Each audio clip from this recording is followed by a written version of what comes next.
avoir quelque chose qui te parle, créer et bâtir des projets qui te parlent. Si tu adores écrire, même si tu penses que ce n'est plus la mode, même si tu penses que les personnes ne lisent plus, non, fais cela, et bien tu trouveras toujours une niche, tu trouveras toujours des fans qui adoreront ce que tu fais. Parce que si tu produis et si tu crées quelque chose dont tu es vraiment passionné, tu veux donner un maximum d'informations et d'aide à ce que tu crées, si tu donnes vraiment de la valeur et que tu te donnes de ton cœur, eh bien il y aura toujours des personnes qui seront intéressées.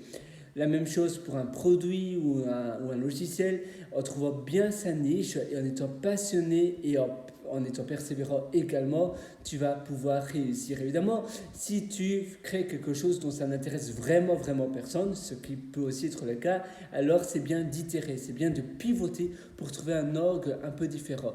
Mais ce que je veux te dire par là, c'est qu'en ayant une idée bien précise, tu peux produire des services un peu différents. Tu adores le dessin, tu fais des lettres et tu penses que les personnes adoreront cela. Et finalement, tu trouves qu'il n'y a pas assez de personnes qui achètent des lettres. Tu sais, des lettres pour les prénoms, un L pour, je ne sais pas, pour un prénom qui s'appelle Léa, ou bien un O pour un prénom qui s'appelle Olivier, ou un A pour un prénom qui s'appelle Anna, ou bien un P pour un prénom qui s'appelle Pierre. Tu fais cela et tu trouves qu'il n'y a pas énormément de personnes qui achètent cela. Et puis après, tu vas itérer, tu vas peut-être faire des polos avec ces lettres-là. Et puis après, peut-être que tu vas faire des mugs, des tasses.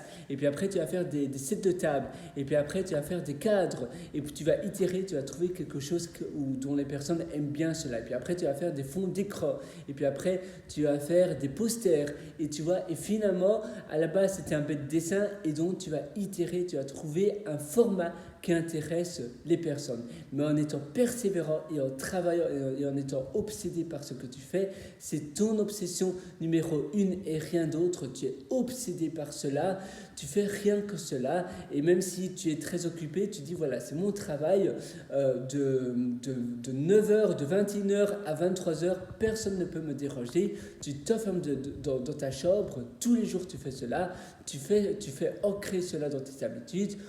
Et peu importe de ce qui peut t'arriver, peu importe des circonstances, tu t'enfermes dans ta chambre, tu fais cela et tu itères et finalement tu trouveras des personnes qui seront intéressées à un marché adéquat aux produits que tu crées. Voilà, moi je te souhaite tout le meilleur du fond du cœur.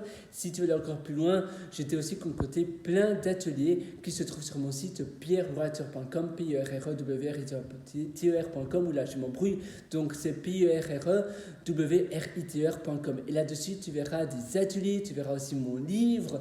J'ai publié un livre sur Amazon et j'ai publié pas mal d'articles qui se trouvent sur mon blog.